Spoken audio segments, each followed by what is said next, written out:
Hello everybody, ito po ang inyong lingkod, Yuritech at your service. Ang topic naman natin ngayon ay itong iPhone 7 na pinapagawa sa akin.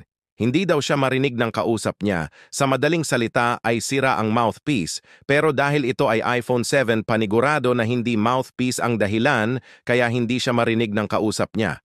Dito po ay dinadiagnose ko ang unit sa pamamagitan ng pagre-record gamit ang voice recorder app at kung mapapansin nyo po ay makailang beses kong pinipindot ang record button pero hindi gumagana. Ang ibig sabihin lang po nito ay hindi nga mouthpiece ang sira, kundi ang mismong audio IC. Very common na issue sa iPhone 7 at iPhone 7 Plus ang audio IC. Kaya hindi na po ako nagpatumpik-tumpik pa at binaklas ko na ang unit. At habang binabaklas ko po ang unit ay napansin kong nabuksan na ito before. Sinubukan na siguro nila itong ipagawa but unfortunately baka hindi ginawa or ginawa pero pang temporary lang nagawa. May Kapton tape na ang board na hudyat na ginawa na ang audio IC ng unit. Malamang ang ginawang solusyon ng unang gumawa ay nirehit lang ang audio IC. Malaki naman ang chance na umayos pero hindi pang matagalan, bibilang ka lang ng mga ilang araw at balik problema na naman. Ang reheat na solusyon ay highly not recommended na solusyon sa ganitong problema. Bukod sa dagdag pahirap lang sa ating mga customer, ay nakakapaglaho pa ng kanilang tiwala sa ating mga technician.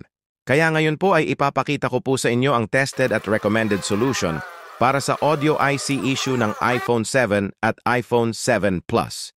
Ang matibay at pangmatagalang solusyon na kailangang gawin ng technician ay dapat i-reball niya ang audio IC at i-jumper niya ang 4 na weak lines ng audio IC. Tulad po dito sa nakikita niyong ginagawa ko, ay tinatanggal ko po ang audio IC sa board para i-reball. And at the same time po ay may i-jumper ko ang weak lines sa ilalim ng audio IC. Pagkatapos ko pong matanggal ang audio IC, ay lilinisin ko naman po ang board para malinaw ko pong makita yung mga weak lines na kailangan ko pong i-jumper. Yan po yung 4 na weak lines na kailangang i-jumper para solid na matibay ang kalalabasan ng pagre-repair kong ito. Kapag hindi po kasi yan na i-jumper, ay asahan mong babalik at babalik agad ang problema. Kaya para hindi po mainis at mawalan ng tiwala ang ating mga customer, ay bigyan po natin sila ng dekalidad na serbisyo, tapat na prinsipyo at siyempre may kasamang pagmamahal sa ating trabaho. At kung makikita nyo po dito ay gina-jumper ko na po ang 4 na weak lines sa board. Dito po sa video ay malaking tingnan ang jumper wire pero in reality po napakaliit po niyan. Microscopic image po kasi ang nakikita nyo dito sa video. Pero sa likod po ng camera ay sobrang liit po niyan.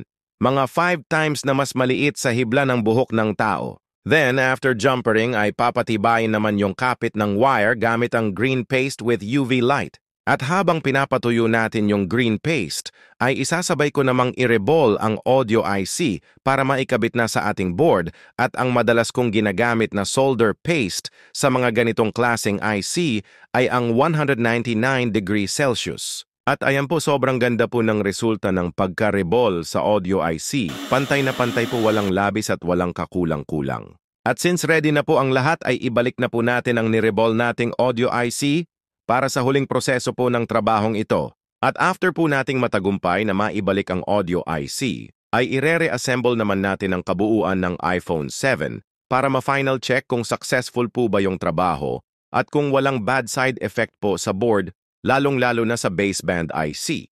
Yan po kasi ang madalas madali kapag nire-repair ang audio IC. And as I expected, buo naman po yung IMEI sa dial hudyat na okay pa rin po ang baseband IC. Ngayon naman po ay ang i-check natin ay yung main event sa videong ito, ang audio IC. Susubukan kong mag-record sa voice apps kung pwedeng na. Testing mic, hello, hello, hello. Testing mic, 1, 2, 3.